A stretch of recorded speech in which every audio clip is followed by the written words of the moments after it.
Navratra special छप्पन भोग का 5th एपिसोड में स्वागत करती हूँ। जगन्नाथ जी के छप्पन भोग के बारे में तो मैंने आपको पहले एपिसोड में बताया था। वो छप्पन भोग से आज मैं आपके साथ शेयर करूंगी और 2 रेसिपी जो कि जगन्नाथ जी का बहुत ही फेवरेट स्वीट है। पहला है ताटम मनोहर और जिसे कर्पूर केली भी कहा जाता है, और दूसरा है जगन्नाथ वल्लभ और जिसे गोविंद वल्लभ भी कहा जाता है।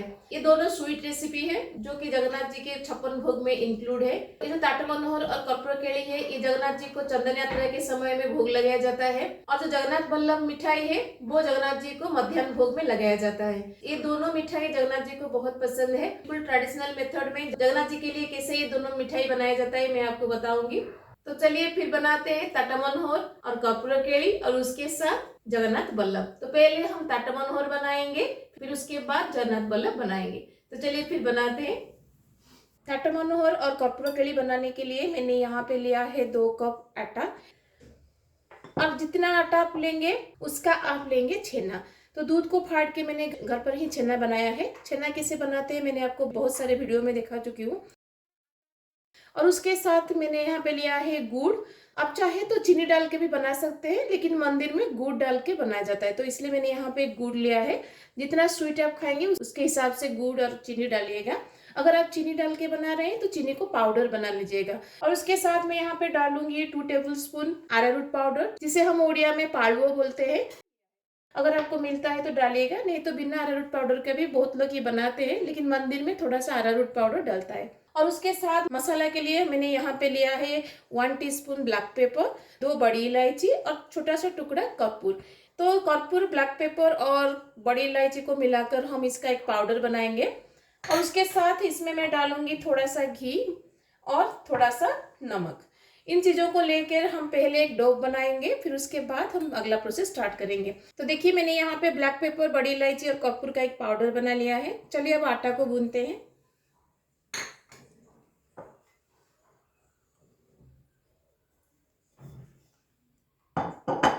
आटे में मैं पहले डाल दूंगी थोड़ा सा नमक, और इसमें हम डालेंगे 2 टेबलस्पून घी।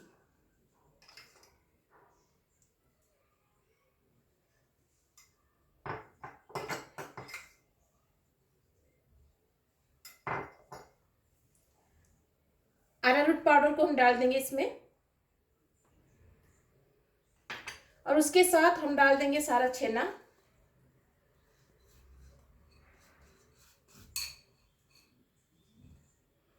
और जितना मीठा आप खाएंगे उसके हिसाब से गुड़ डाल दीजिएगा। अगर आप चीनी यूज कर रहे हैं तो यहाँ पे चीनी का पाउडर बना के डालिएगा।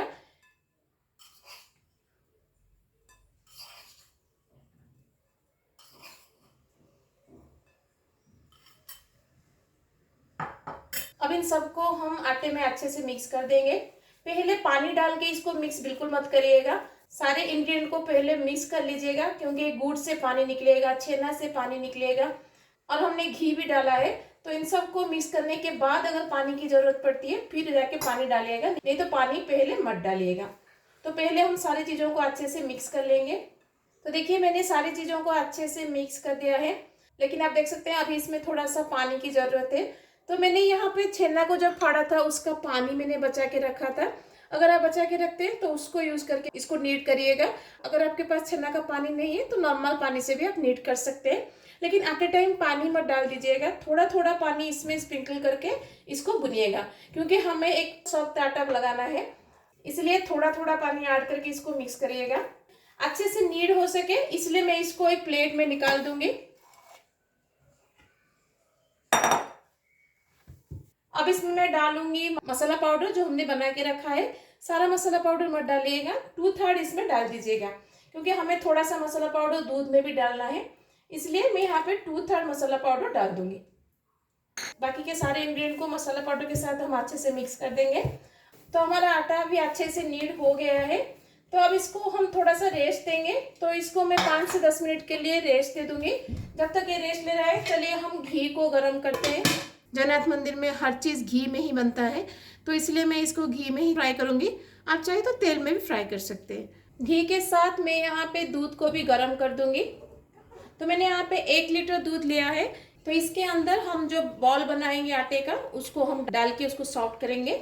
इसलिए दूध को मैंने बैठा दिया है। दूध को ज़्यादा रिड्यूस हम नहीं करेंगे, बस बॉयल आने तक हम इसको बैठाएंगे, फिर उसके अंदर वो आटा का बॉल को हम इसमें डालेंगे। और मैंने यहाँ पे फुल क्रीम मिल्क लिया है और दूध में मैं डाल दूंगी चीनी। मंदिर में चीनी नहीं डाला जाता है, मंदिर में खंड यूज किया जाता है। जब मैंने रसावली बनाया था तब मैंने आपको बताया था कि मंदिर में चीनी यूज नहीं होता है, वहाँ पे खंड यूज होता है। खंड मंदिर के बाहर मिलना इतना पॉसिबल नहीं है, इसलिए हम चीनी यूज करेंगे। तो जितना मीठा आप खाएंगे उसके हिसाब से यहाँ पे चीनी डालिएगा। ज़्यादा चीनी मत डालिएगा क्योंकि हम दूध को रिड्यूस करेंगे, तो दूध रिड्यूस होने के बाद भी वो थोड़ा मीठा हो जाएगा, इसलिए मैं यहाँ पे 2 टेबल स्पून चीनी डाला है। अब इसमें मैं डाल दूंगी मसाला पाउडर जो हमने बनाया था ना, काली मिर्ची, बड़ी इलायची और कपूर को लेकर, उसको हम डाल देंगे। अब हम इन सबको अच्छे से मिक्स कर देंगे।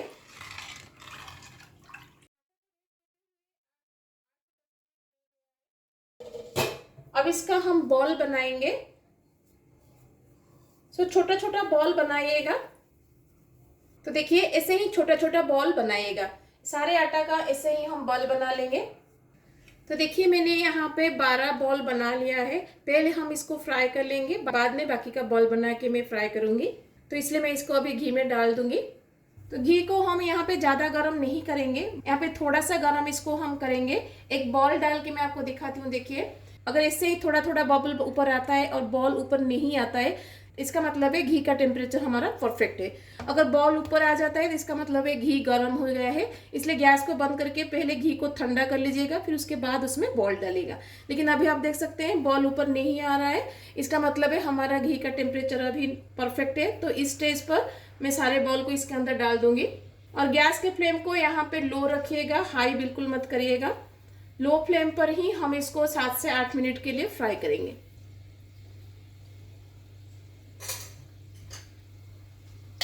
तो बॉल को थोड़ा सा स्पून में से थोड़ा हिला दीजिएगा ताकि आपस में ये ना चिपके और अलग अलग रहे।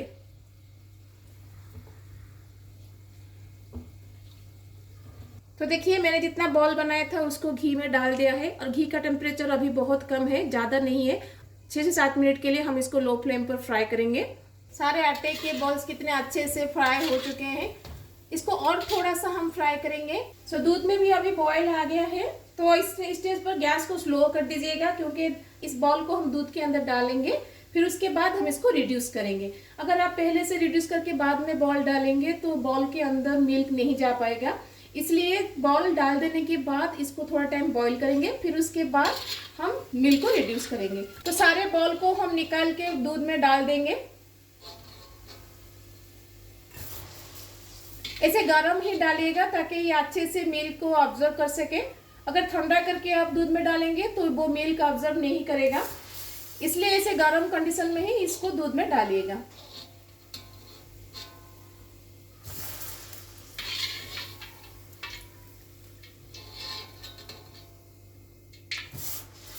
बाकी के बॉल को मैं सही फ्राई करके मिल्क में डाल दूंगी। तो दूध में मैंने सारे आटे के बॉल को डाल दिया है। तो अभी दूध इतना पतला है, आप देख सकते हैं। तो इतना पतला स्टेज पर ही सारे बॉल को दूध में डालिएगा, इससे गाढ़ा मत करिएगा। अगर गाढ़ा कर देंगे तो बॉल के अंदर दूध नहीं जा पाएगा। ये जो बॉल्स है ना ये बहुत ही हार्ड बन जाएंगे, इसलिए इतना पतला दूध में ही सारे बॉल को डालिएगा। और बॉल को डालने के बाद आप दूध को रिड्यूस करिएगा। जब तक दूध रिड्यूस हो रहा है चलिए हम जगन्नाथ बल्लभ बनाते हैं। मंदिर में जो जगन्नाथ बल्लभ बनता है वो स्क्वायर साइज का होता है, इसलिए जगन्नाथ बल्लभ बनाने से पहले ऐसे ही एक स्क्वायर साइज का प्लेट ले लीजिएगा, नहीं तो आप कोई भी प्लेट के ऊपर ऐसे स्क्वायर साइज से उसको सेट करिएगा। जगन्नाथ बल्लभ को बनाने के बाद इमीडिएटली उसको सेट करना पड़ता है, इसलिए पहले हम जिस जगह में उसको सेट करेंगे उसको रेडी करके रख देंगे, फिर उसके बाद हम जगन्नाथ बल्लभ बनाएंगे। इसलिए मैं इसके ऊपर थोड़ा सा घी ग्रीस कर लूंगी। तो हमारा ये मोल्ड रेडी है, इसको साइड में रख देंगे।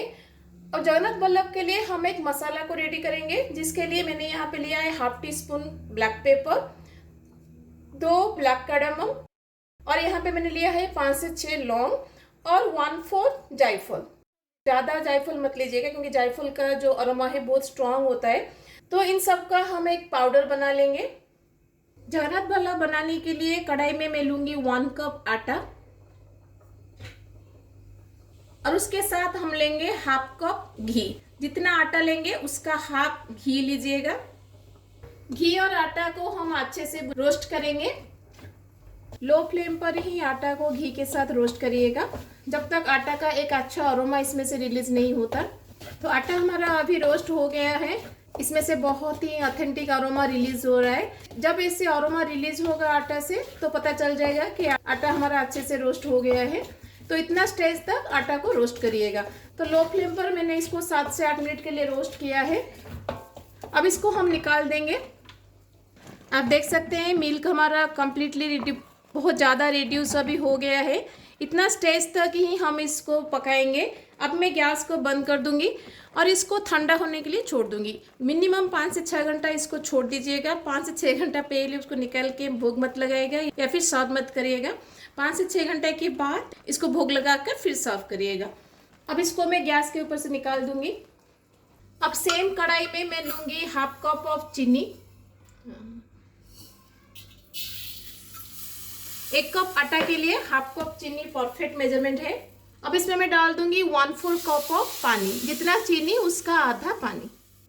इसका हम एक सिरप बनाएंगे। एक तार या फिर 2 तार ऐसा कुछ नहीं बनाना है, बस थोड़ा सा स्टिकी स्टिकी हो जाए तब तक हम इसको बॉईल करेंगे। अब इसमें मैं डाल दूंगी मसाला पाउडर जो मैंने आपको दिखाया था ना, बड़ी इलायची, काली मिर्ची, जायफल और लौंग का जो पाउडर हमने बनाया था उसको मैं डाल दूंगी इसमें।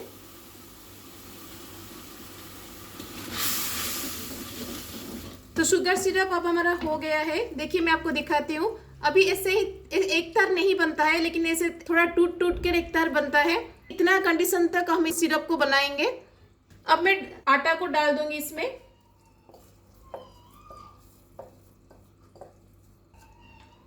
आटा को सिरप के साथ हम अच्छे से मिक्स करेंगे। तो आप देख सकते हैं आटा सिरप में अच्छे से मिक्स हो गया है।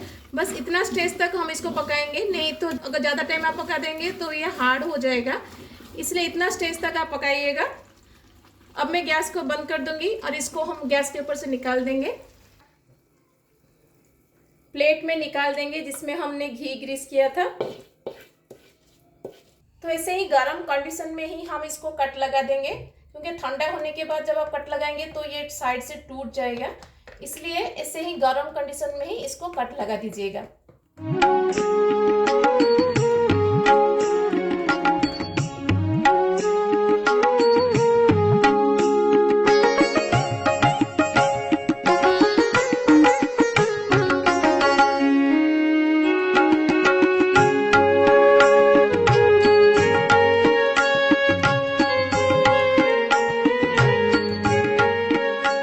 देखिए मैंने कट लगा दिया है। अब इसको हम आधा घंटा के लिए छोड़ देंगे। आधा घंटा में ये ठंडा होके सेट हो जाएगा। आधा घंटे के बाद मैं आपको निकाल के दिखाती हूँ। जगन्नाथ बल्लभ को ठंडा करते हुए आधा घंटा हो गया है।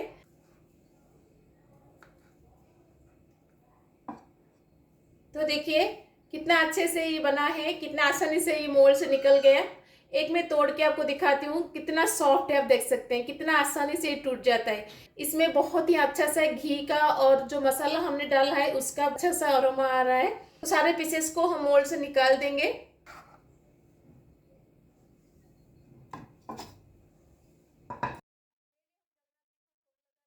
फिर उसके बाद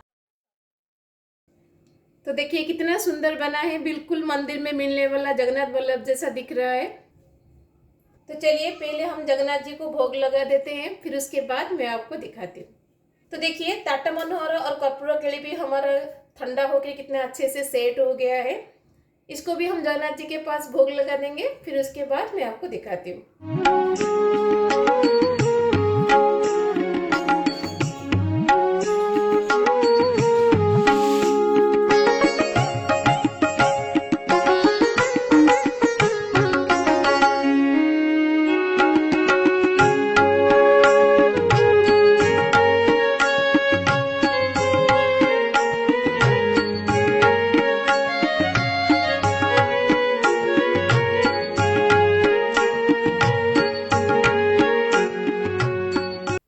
आपको टाटा मनोहर एंड जगन्नाथ बल्लभ की रेसिपी।